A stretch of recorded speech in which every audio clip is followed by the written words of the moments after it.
there, I just spun my pregnancy wheel of wisdom and it landed on a question: to push or not to push? And this is a fantastic question. Hi, my name is Carrie. I'm a women's health specialist and a prenatal Pilates specialist. And maybe you've heard rumblings about this before in your new mom circles or on Facebook. Should we be pushing during delivery, during a vaginal delivery, or should we just let the baby spontaneously be born? And a lot of the more natural, holistic circles will talk about the beauty of just letting your body take over. And I agree with that. However, there's 3 factors at work here, and all of those things need to be aligned perfectly in order for you to just turn things over and not be coached through pushing. That's the mom, the baby, and then the contractions. So when we talk about the mom needs to be well hydrated, she needs to be well rested, she needs to have that mental, I can do this attitude. In terms of the baby needs to be in what we would consider a most optimal birth position, following all those cardinal planes of motion. And then when it comes to the contractions, your contractions need to be productive, they need to be hearty and healthy, and if all those things are in perfect working order, then I think it is probably possible to just spontaneously deliver your baby without necessarily pushing. However, if any one of those 3 things is maybe amiss or off kilter just a little bit, you're probably going to have to be coached through pushing. What do I mean by that? For example, if the mom is feeling very fatigued, if she's tired, if she hasn't had a meal in a while and doesn't have much energy, if her confidence isn't up there and she's feeling very hesitant, like, can I really do this? That might mean she's going to have to be coached through the pushing.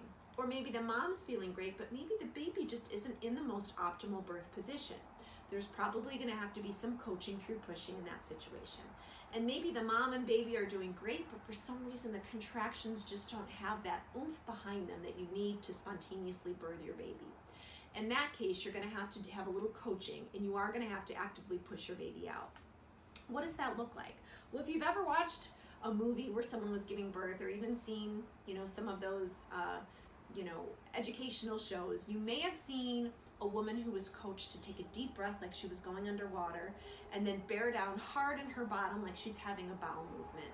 And that is certainly not my first way of coaching someone through birthing their baby in a vaginal way.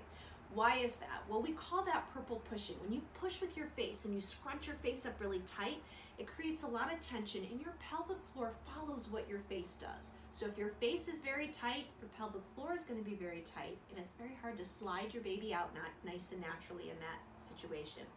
The other thing I like to point out is in the baby's most optimal position, when they come out the vaginal opening, it's almost like they're dipping underneath your pubic bone and then coming upwards, almost like you're bringing their head to the sky.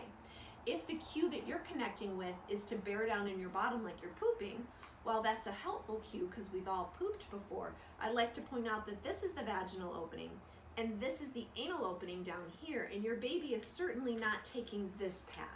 So once you get a feel for what those muscles are doing, I like you to change the direction that you're pushing in, and imagine that you're dipping the baby's head under your pubic bone and then bringing your baby's head to the sky.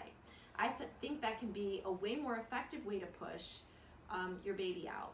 So hopefully that answers the question, should you push or should you not push? And when it comes to pushing, what direction are you pushing the baby in? And another one of these questions will answer the question, how to breathe when you're pushing, and that's really helpful too.